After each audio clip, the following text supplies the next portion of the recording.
Birla Open Minds International School, Karimnagar. Nursery to grade 8th with IIT NEET Foundation. AC Campus, Dan Residential. Admissionలు జరుగుతున్నవి.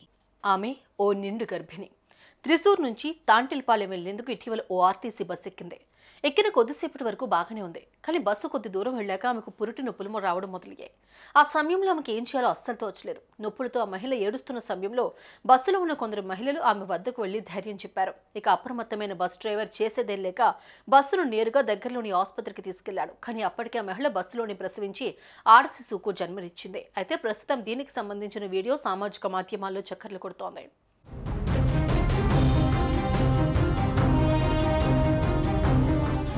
Kerala Thrissur జిల్లాలోని ఓ ప్రాంతంలో లిజేష్ సెరేనా అనే దంపతులు నివాసం ఉంటున్నారు. సెరేనా ప్రస్తుతం 9 నెలల గర్భిణి కావడం విశేషం. అయితే ఈ మహిళ ఇటీవల త్రిశూర్ నుంచి తాంటిలపాలెం వెళ్లేందుకు ఆర్టీసీ బస్ ఎక్కింది. ఆ బస్సు కొద్ది దూరం వెళ్ళింది. దీంతో సెరేనాకు ఉన్నట్టుండి పురిటి నొప్పులు రావడం మొదలయ్యాయి. దీంతో ఆమె నొప్పులు భరించలేకపోయింది. ఆ సమయంలో బస్సులో ఉన్న కొందరు మహిళలు సెరేనా వద్దకు వెళ్లి ఏం కాదులే అమ్మా అంటూ ధైర్యం చెప్పారు. దీంతో ఆ డ్రైవర్ కు ఏం చేయాలో అర్థం కాలేదు. ఇక చేసేదేం లేక బస్సును నేరుగా దగ్గరలోని ఆసుపత్రికి తీసుకెళ్లాడు. అప్పటికే వైద్యులంతా సిద్ధంగా ఉన్నారు.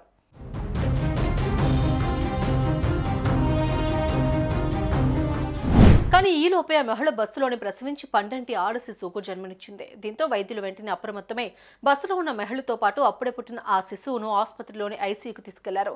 ఈ మహిళతో పాటు పుట్టిన బిడ్డ ఆరోగ్యంగానే ఉన్నారని వైద్యులు చెప్పడంతో అంతా ఊపిరి పీల్చుకున్నారు. ఇదే విషయం తెలుసుకున్న మహిళ భర్త, ఇతర కుటుంబ సభ్యులు హుటాహుటిన ఆసుపత్రికి పరుగులు తీసి తల్లి బిడ్డ ఆరోగ్యం గురించి అడిగి తెలుసుకున్నారు. సరైన సమయానికి డ్రైవర్ ఆసుపత్రికి తీసుకొచ్చినందుకు అతడికి ధన్యవాదాలు తెలిపారు. అయితే దీనికి సంబంధించిన దృశ్యాలు ఆసుపత్రి ముందున్న సీసీ కెమెరాలో రికార్డు. ఇదే వీడియో ఇప్పుడు సోషల్ మీడియాలో వైరల్గా మారుతోంది.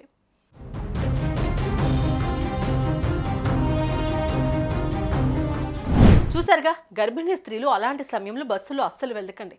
ఒకవేళ వెళ్లాల్సి వస్తే మాత్రం ఎవరినైనా తోడుగా తీసుకుని జాగ్రత్తగా ఉండండి. లేదంటే ఇదిగో ఈ మహిళ మాదిరి ఇబ్బందులు పడాల్సి వస్తుంది.